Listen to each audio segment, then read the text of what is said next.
नमस्कार, मैं हूं सचिन वर्मा। बुलेटिन की शुरुआत करेंगे योग गुरु बाबा रामदेव के आंदोलन से। जी हां, योग गुरु बाबा रामदेव ने जंतर मंतर से आज अपनी व्यवस्था परिवर्तन रैली की शुरुआत कर दी है। बाबा रामदेव ने खराब अर्थव्यवस्था को लेकर कांग्रेस पर जमकर निशाना साधा और प्रधानमंत्री मनमोहन सिंह के इस्तीफे की मांग की। उन्होंने कहा है कि देश की खराब अर्थव्यवस्था के लिए प्रधानमंत्री मनमोहन सिंह को इस्तीफा दे देना चाहिए। दिल्ली के जंतर मंतर पर रविवार को रैली को संबोधित करते हुए उन्होंने काले धन, कोलगेट और उसकी गुम फाइलों के मसले पर सोनिया गांधी, राहुल गांधी और प्रधानमंत्री पर जमकर भड़ास निकाली। उन्होंने कहा कि राहुल पीएम बनने के लायक नहीं है। रामदेव ने नरेंद्र मोदी की तुलना चंद्रगुप्त से की है, जबकि दूसरी ओर रामदेव ने कहा कि प्रधानमंत्री हाथ में भीख का कटोरा लेकर घूम रहे हैं। आपको बता दें कि बाबा रामदेव के मंच से राम जेठमलानी और सुब्रमण्यम स्वामी ने भी कांग्रेस पर जमकर प्रहार किए।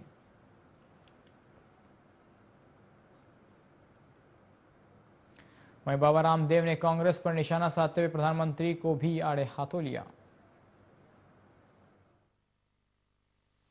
हर एक कौम, हर एक देश अपने पूर्वजों के ऊपर गौरव, सम्मान और स्वाभिमान का भाव रखता है।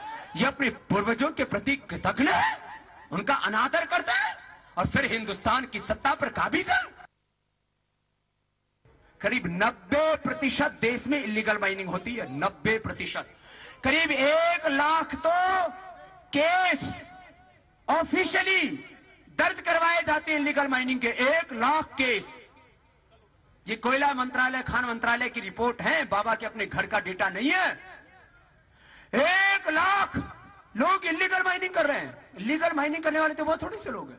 तो गोल्ड में, इलीगल माइनिंग में, लैंड एंड इंफ्रास्ट्रक्चर में, पॉलिटिक्स में, काला बाजारी में, काले धंधों में काला धन लगा हुआ। इसलिए मैं कहता हूं, मनमोहन सिंह जी जागो मोहन प्यारे, अब हाथ में कटोरा लेकर के भीख मत मांगो।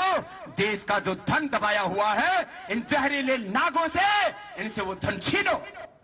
वहीं बाबा रामदेव ने कहा कि जिस राज्य का राजा टैक्स लेता है उस राज्य की प्रजा गरीब हो जाती है। गवर्नमेंट आएगी, उसको ये 250 रुपए में ही गैस का सिलेंडर उपलब्ध कराना पड़ेगा। उनको टैक्स लेने का कोई अधिकार नहीं है।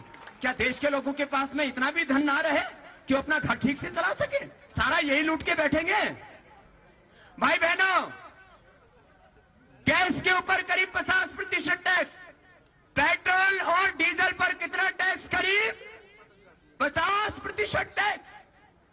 आधा रेट है। स्टेट और सेंट्रल गवर्नमेंट के कुल मिलाकर के करीब 50% टैक्स हो जाते हैं।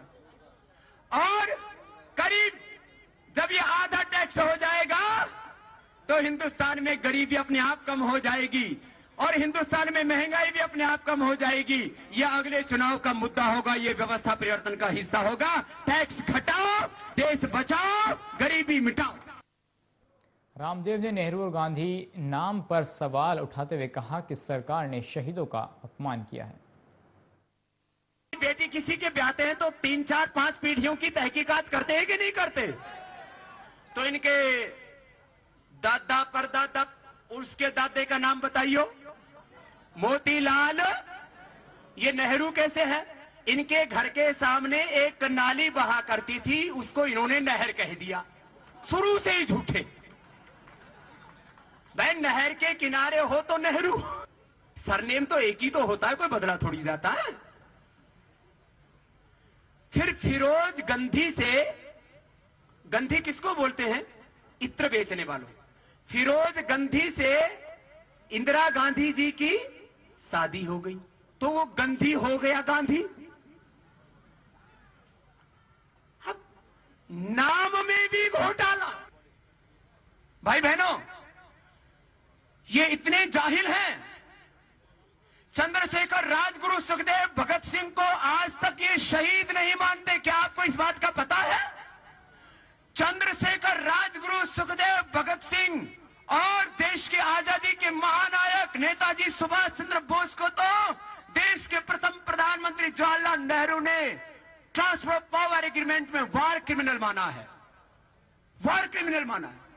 चंद्रशेखर, राजगुरु, सुखदेव को आज तक ये शहीद नहीं मानते।